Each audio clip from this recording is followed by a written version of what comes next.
Kemudian di sini bagaimana orang-orang yang salat, mereka salat tapi tujuannya lain daripada Allah.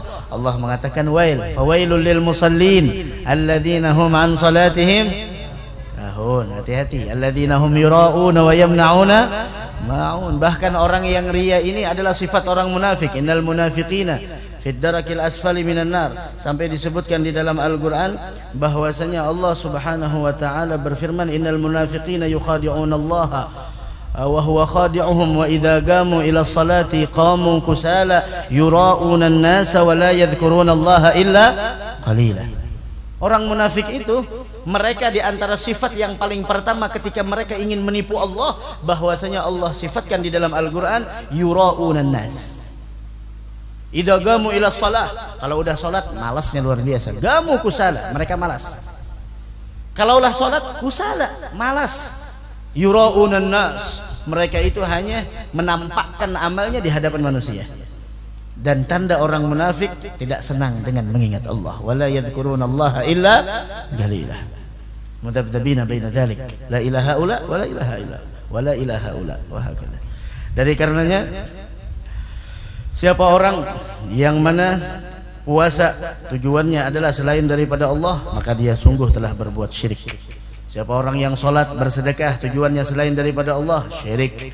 Siapa orang yang mencari dunia untuk amal akhirat, tamasallahu wajhah wa mahaqa dzikrah wa athbata ismahu finnar, maka Allah Subhanahu wa taala campakkan wajahnya, Allah hanguskan sebutannya, dan Allah tetapkan namanya itu termasuk penghuni neraka. Coba lihat yang kita hauli di bulan ini siapa? Sahibul kitab, sahibul ratib, Al-Imam Al-Haddad. 312 tahun setelah beliau wafat masih ada, masih disebut, masih dikenang. Apa yang membuat beliau terkenal? Apakah zaman dahulu ada medsos? Apakah zaman dahulu secanggih kita? Tidak ada.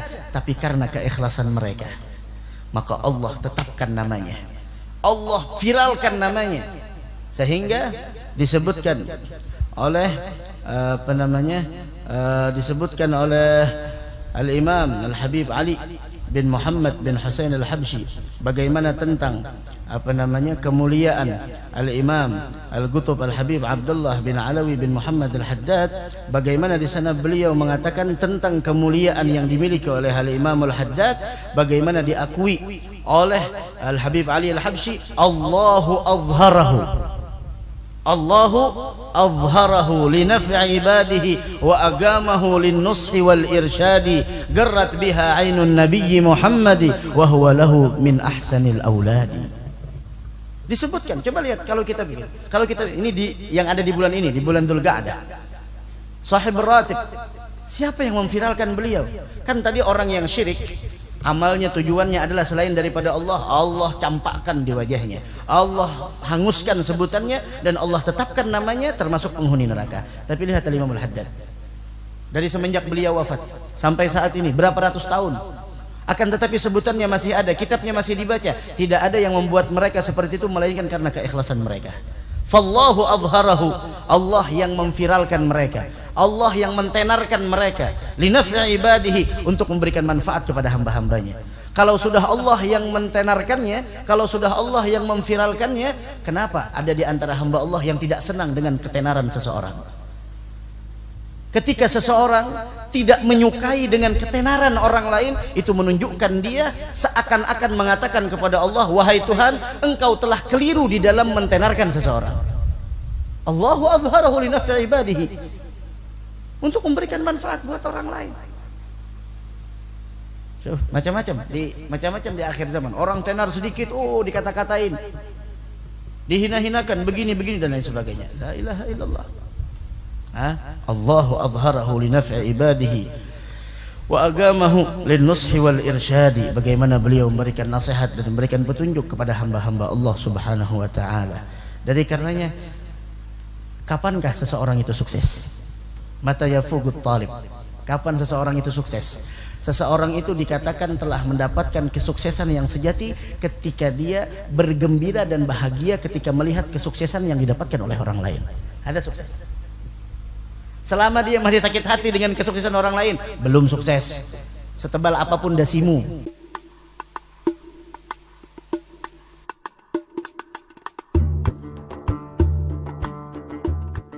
Alhamdulillahi Rabbil Alamin. Allahumma salli wa sallim ala Sayyidina Maulana Muhammadin wa ala alihi wa sahbihi ajma'in. Alhamdulillah, kita bersyukur kehadrat Allah subhanahu wa ta'ala atas nikmat yang Allah anugerahkan dan Allah berikan kepada kita, sehingga pada malam hari ini kembali kita sama-sama berzikir kepada Allah, mengingat Allah, dan kita sibuk di dalam bersalawat kepada Nabi besar Muhammad sallallahu alaihi wa ala alihi wa sahbihi wasallam. Karena ketahuilah, di antara tanda terbesar bahwa seseorang itu dicintai oleh Allah ketika dia menyibukkan dirinya di dalam mengingat Allah. Ketika seseorang mengingat kepada Allah, maka sungguh terdapat di dalam dirinya suatu alamat bahwa orang tersebut adalah orang yang dicintai oleh Allah. Mudah-mudahan kita dicintai oleh Allah subhanahu wa ta'ala. Amin ya rabbal alamin. Dan orang yang dicintai oleh Allah akan dihindarkan dari berbagai macam hal-hal yang membahayakan. Dan di antara sesuatu yang paling membahayakan seseorang adalah suatu sifat yang ada di dalam hati, yang akan nampak di dalam perbuatan, yaitu adalah ar-riya. Hadzal riya dinamakan oleh Nabi Muhammad, riya ini adalah bisyirkil asghar, yaitu syirik yang sangat kecil, wasyirkil khafi, syirik yang sangat samar. Sehingga syirik yang sangat samar tersebut sangat dikhawatirkan bagi seseorang tertimpa di dalam dirinya. Dari karenanya ar-riya, makna riya disebutkan oleh Al-Imam Al-Haddad, yang ini disebutkan adalah a'zamul muhlikat, kebinasaan yang paling besar. Mudah-mudahan kita diberikan keselamatan. Di antara makna riya di sini Al-Imam Al-Haddad mengatakan talabul manzilah wa ta'zim indan nas bi'amalil akhirah. Hadza menurut Al-Imam Al-Haddad makna riya, yaitu adalah mencari pangkat, mencari kedudukan, dan mendamba-dambakan sebuah pengagungan di sisi manusia. Tapi dia cari pangkat tersebut, dia cari kedudukan itu, dia menginginkan pujian dan penghormatan dari orang lain dengan cara perbuatan akhirat. Seperti dia rajin sholat, puasa, bersedekah. Sedekahnya tujuannya apa? Supaya dapat kedudukan. Ada riya. Wa yahuj, atau dia haji supaya dimuliakan oleh orang lain, atau dia baca Al-Qur'an. Semua itu dia inginkan agar orang lain memuliakannya, agar orang lain mengagungkannya, agar orang lain memberinya harta. Itulah yang disebut dengan orang yang riya. Dan amalnya ditolak, dan usahanya pun khaib, sia-sia. Sama adanya orang lain mengagungkannya atau tidak, sama adanya orang lain memuliakannya atau tidak, sama adanya orang lain memberikan harta yang dia inginkan atau tidak, maka semua amalnya mardud, ditolak, dan usahanya sia-sia. Loh, bukankah dia tidak mendapatkan apa yang dia inginkan? Naam, akan tetapi niatnya dia, tujuannya di dalam beramal adalah dunia. Innamal a'malu binniyat wa innamal likulli imri'in ma nawa. Wal mar'u, dan seseorang diberikan tergantung niatnya. Dari karenanya di dalam ta'rif, di dalam istilah yang lain, ada Imam Al-Haddad sudah luar biasa memberikan definisi daripada riya, talabul manzilah wa ta'zim 'indan nas. Artinya orang tersebut menginginkan pujian dari orang lain, menginginkan kedudukan dari orang lain, dan ini menunjukkan kotornya hati seorang tersebut. Karena min alamat istinaratil qalb, karena salah satu daripada tanda bercahayanya hati seseorang, dia tidak peduli dengan penilaian orang lain. Dia tidak peduli dengan penilaian orang lain. Mau orang lain mengatakannya A, B, C, tidak peduli. Dan dia tidak gila hormat. Tidak gila hormat. Oh, kita jangan sampai gila hormat. Teringat cerita Nabi kita Muhammad sallallahu alaihi wasallam ketika Sulh Hudaybiyah, ketika perjanjian damai Hudaybiyah. Ada ditulis oleh para kaum kufar Quraisy ditulis oleh oleh Nabi kita Muhammad, disuruh menulis orang lain min Muhammad Rasulillah dari Muhammad Rasulullah, seperti itu.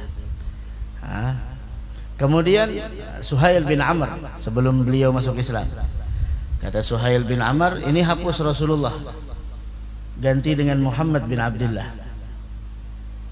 Min Suhail bin Amr ila Muhammad bin Abdullah. Ganti Muhammad Rasulullah itu ganti. Kalau kami meyakini Muhammad adalah Rasulullah, tidak akan kami perangi, tapi ganti Muhammad bin Abdullah. Kata Nabi Muhammad, ya khair, ganti. Ali, mana tulisannya? Rasulullah kan ummi, Rasulullah yagra wa la yaktub. Ada mukjizat, ada khususiyah Nabi kita Muhammad sallallahu alaihi wasallam. Mana bacaannya wahai Ali? Kata Sayyidina Ali, ya Rasulullah, saya tidak mau menghapus. Engkau adalah Rasulullah. Kata Nabi Muhammad, dengarkan pembelajaran dari Nabi Muhammad. Ya Ali, saya mau diakui orang Rasulullah atau tidak, saya tetap Rasulullah. Selesai. Tidak gila hormat. Allah Maha tahu dengan segala usahamu. Jangan kau pamerkan usahamu di halayak ramai yang mengakibatkan habis nilai dari usahamu tersebut. Saya bagaimanapun saya tetap Rasulullah. Orang direktur walau bagaimanapun tetap direktur. Mau pakai sandal sapit atau sandal hanyar tetap direktur. Syub habaib. Mau mereka pakai gamis, mau mereka pakai apa, tetap mereka habaib. Mau apa? Jangan gila hormat. Mau di belakang duduk, mau di depan, semuanya sama. Akan tetapi bagaimana kita punya hati kepada Allah Subhanahu wa taala. Kita selalu ingin di depan, selalu ingin dimuliakan. Wahakala talabul manzilah. Ada lagi yang mentarifkan, mendefinisikan tentang masalah riya ini adalah izharul ibadah, menampakkan dia punya ibadah, liqasdi ru'yatin nas, agar orang lain melihat ibadahnya. Oh masya Allah. Terus fayahmaduna sahibaha, agar yang beramal tersebut dipuji oleh orang lain. Oh, mendapatkan pujian. Masya Allah. Oh, di mana-mana pujian itu masya Allah lezatnya luar biasa. Akan tetapi ketahuilah seberapa besar kita menginginkan dan menikmati sebuah pujian, sekadar itulah kita akan merasakan sakitnya ketika dihina oleh orang lain. Ada pujian. Untuk apa kita mendapatkan pujian dari orang lain? Oh, pian ini luar biasa. Untuk apa? Datang salah seorang kepada Imam Al-Haddad. Imam, ada sahibul kitab. Orang tersebut datang kepada Imam Al-Haddad, ingin membangun masjid. Kata Imam Haddad, kalau engkau membangun masjid niatmu tidak tulus, lebih baik tidak usah, batalkan saja. Batalkan saja. Kalau niatnya tidak baik, lebih baik batalkan saja, tidak usah. Maka orang tersebut mengatakan, ya Imam, saya membangun masjid, niat saya tulus kepada Allah. Kata Imam Haddad, taib, saya ingin mencoba, apakah niatmu tulus atau tidak? Maka beliau mengatakan, unzur law banaitahu wa ta'ibta fi bina'ih, seandainya engkau membangun itu masjid dan engkau sudah capek membangunnya, wa sarafta fihi malan katsira, engkau curahkan harta yang udah banyak engkau keluarkan, falamma tam, manakala sudah selesai bangunan, lam yunsab ilaik, innama yunsab li ghairik, kemudian masjid itu dikatakan bukan masjidmu tapi masjid orang lain. Kira-kira gimana perasaanmu? Artinya udah capek-capek bangun ini, mendesain dan lain sebagainya, uang keluar banyak, tidak ada uang dari orang kampung. Setelah selesai, orang lain mengatakan, oh itu masjidnya si fulan, bukan masjidnya engkau. Bagaimana perasaanmu? Kemudian kata orang tersebut, setelah mendengar itu semua, dia berpikir sebentar. Orang tersebut mengatakan, wahai Imam Haddad, sangat sulit bagi saya untuk menerima. Udah kalau begitu enggak usah. Kalau itu enggak usah. Kenapa? Enggak ada ikhlas. Ke majelis tujuan kita apa? Untuk cari muka, agar orang lain tahu dengan kita, agar orang lain tahu si fulan, masya Allah. Harus duduk di samping yang ada di depan. Di mana aja? Allah Maha tahu. Dan Allah ingat tidak akan pernah menyia-nyiakan kebaikan orang yang berbuat baik tulus karena Allah. Dari karenanya jangan sampai kita ibadah kita, haji kita, sholat kita, karena sesuatu harta dunia, karena pujian dari orang lain, maka setiap pekerjaan yang mana tujuannya selain daripada Allah, fahuwa mardud, maka amalnya tersebut ditolak dan segala usaha dan upayanya khaib, sia-sia. Mudah-mudahan Allah terima segala amal kita insyaallah. Dari karenanya siapa orang yang ingin nantinya mendapatkan keridhaan Allah ketika berjumpa dengannya, falyamal amalan salihah wa la yusyrik biibadati rabbih ahada. Jangan sampai ada tujuan yang lain. Allahumma rzuqnal ikhlas fi talabil ilm. Mudah-mudahan kita diberikan keikhlasan oleh Allah Subhanahu wa taala. Karena ketahuilah di antara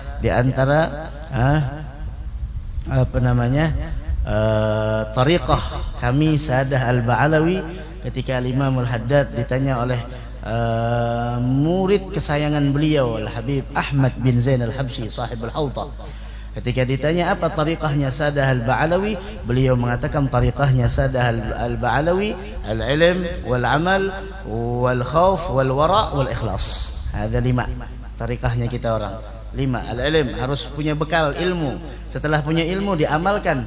Setelah diamalkan rasa takut pasti ada, karena orang yang punya ilmu pasti mempunyai rasa takut. Kemudian setelah rasa takut, kemudian dia wara', tidak sembarang ambil. Kemudian setelah itu semua apa yang dia lakukan harus ikhlas. Ikhlas kepada Allah. Karena ketahuilah perkara yang paling mulia yang Allah turunkan dari langit adalah taufik. Dan perkara yang paling mulia dikeluarkan dari bumi adalah ikhlas. La ilaha illallah. Kemudian Allah Subhanahu wa taala berfirman di dalam Al-Qur'an, "Man kana yuridu harthal akhirah nazid lahu fi harthihi, wa man kana yuridu harthad dunya nu'tih minha, wa ma lahu fil akhirati min nasib." Barang siapa yang menginginkan keuntungan di akhirah, yang kita inginkan keuntungan di akhirah, bukan keuntungan dunia, keuntungan akhirah, maka akan kami tambahkan keuntungan itu baginya, kata Allah. Akan tetapi wa man kana yuridu harthad dunya nu'tih minha, akan tetapi siapa orang yang hanya menginginkan keuntungan dunia, maka kami berikan kepadanya sebagian darinya, tidak seutuhnya. Tidak seutuhnya. Seberapa semangat pun seseorang mengejar dunia, maka tidak ada yang dia dapat melainkan apa yang telah digariskan untuknya. Wa ma lahu fil akhirati min nasib. Besok di akhirat sudah tidak dapat bagian lagi. Kenapa? Karena dia tujuannya hidup di dunia adalah dunia. Dari karenanya hidup di dunia tujuannya adalah bagaimana kita selamat di dunia dan sukses di akhirat. Bukan hanya tujuan hidup di dunia bagaimana selamat, bagaimana sukses di dunia, tapi nantinya tidak sukses di negeri akhirat. Tapi yang kita inginkan hidup di dunia sukses dan selamat melewati dunia, bukan di dunia, melewati dunia dan kita selamat di negeri akhirat. Rabbana atina fid dunya hasanah fil akhirati hasanatan wa qina adzabannar. Kemudian di sini bagaimana orang-orang yang salat, mereka salat tapi tujuannya lain daripada Allah. Allah mengatakan wail, fawailul lil musallin alladzina hum an salatihim hati-hati, alladzina hum yura'una wa yamna'una ma'un. Bahkan orang yang riya ini adalah sifat orang munafik. Innal munafiqina fid darakil asfali minan nar. Sampai disebutkan di dalam Al-Qur'an bahwasanya Allah Subhanahu wa taala berfirman, innal munafiqina yukhadi'una Allah wa huwa khadi'uhum wa idza qamu ila sholati qamu kusala yura'una an-nasa wa la yadhkuruna Allah illa qalila. Orang munafik itu, mereka di antara sifat yang paling pertama ketika mereka ingin menipu Allah, bahwasanya Allah sifatkan di dalam Al-Qur'an yura'una an-nas. Idza qamu ila shalah, kalau udah salat malasnya luar biasa. Qamu kusala, mereka malas. Kalau udah salat kusala, malas. Yura'una an-nas, mereka itu hanya menampakkan amalnya di hadapan manusia. Dan tanda orang munafik tidak senang dengan mengingat Allah. Wala yadhkuruna Allah illa qalila. Mudabdabina baina dzalik. La ilaha illa wa la ilaha illa wa la ilaha illa wa hakadha. Dari karenanya siapa orang yang mana puasa tujuannya adalah selain daripada Allah, maka dia sungguh telah berbuat syirik.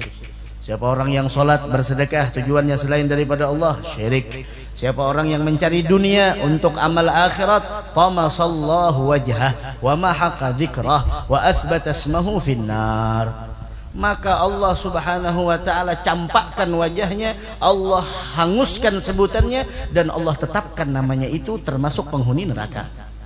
Coba lihat, Yang kita hauli di bulan ini siapa? Sahibul kitab, Sahibul Ratib, Al-Imam Al-Haddad. 312 tahun setelah beliau wafat masih ada, masih disebut, masih dikenang. Apa yang membuat beliau terkenal? Apakah zaman dahulu ada medsos? Apakah zaman dahulu secanggih kita? Tidak ada. Tapi karena keikhlasan mereka, maka Allah tetapkan namanya, Allah viralkan namanya, sehingga disebutkan oleh disebutkan oleh Al-Imam Al-Habib Ali bin Muhammad bin Husain Al-Habsyi bagaimana tentang kemuliaan Al-Imam Al-Qutb Al-Habib Abdullah bin Alawi bin Muhammad Al-Haddad. Bagaimana di sana beliau mengatakan tentang kemuliaan yang dimiliki oleh Al-Imam Al-Haddad, bagaimana diakui oleh Al-Habib Ali Al-Habsyi, Allahu azharahu li naf'i ibadihi wa agamahu lin nushi wal irsyadi garrat biha ainun nabiyyi Muhammadi wa huwa lahu min ahsanil auladi. Disebutkan, coba lihat kalau kita ini yang ada di bulan ini, di bulan Dzulqa'dah, Sahibul Ratib. Siapa yang memviralkan beliau? Kan tadi orang yang syirik, amalnya tujuannya adalah selain daripada Allah, Allah campakkan di wajahnya, Allah hanguskan sebutannya, dan Allah tetapkan namanya termasuk penghuni neraka. Tapi lihat Al-Imam Al-Haddad, dari semenjak beliau wafat sampai saat ini berapa ratus tahun, akan tetapi sebutannya masih ada, kitabnya masih dibaca. Tidak ada yang membuat mereka seperti itu melainkan karena keikhlasan mereka. Fallahu azharahu, Allah yang memviralkan mereka, Allah yang mentenarkan mereka, linaf'i ibadihi, untuk memberikan manfaat kepada hamba-hambanya. Kalau sudah Allah yang mentenarkannya, kalau sudah Allah yang memviralkannya, kenapa ada di antara hamba Allah yang tidak senang dengan ketenaran seseorang? Ketika seseorang tidak menyukai dengan ketenaran orang lain, itu menunjukkan dia seakan-akan mengatakan kepada Allah, wahai Tuhan, engkau telah keliru di dalam mentenarkan seseorang. Allahu azharahu li naf'i ibadihi, untuk memberikan manfaat buat orang lain. Macam-macam di akhir zaman, orang tenar sedikit, dikata-katain, dihina-hinakan, begini-begini dan lain sebagainya. La ilaha illallah. Allahu azharahu li naf'i ibadihi wa agamahu lin nushi wal irsyadi. Bagaimana beliau memberikan nasihat dan memberikan petunjuk kepada hamba-hamba Allah Subhanahu wa taala. Dari karenanya, kapankah seseorang itu sukses? Mata yafugut talib. Kapan seseorang itu sukses? Seseorang itu dikatakan telah mendapatkan kesuksesan yang sejati ketika dia bergembira dan bahagia ketika melihat kesuksesan yang didapatkan oleh orang lain. Ada sukses. Selama dia masih sakit hati dengan kesuksesan orang lain, belum sukses. Setebal apapun dasimu.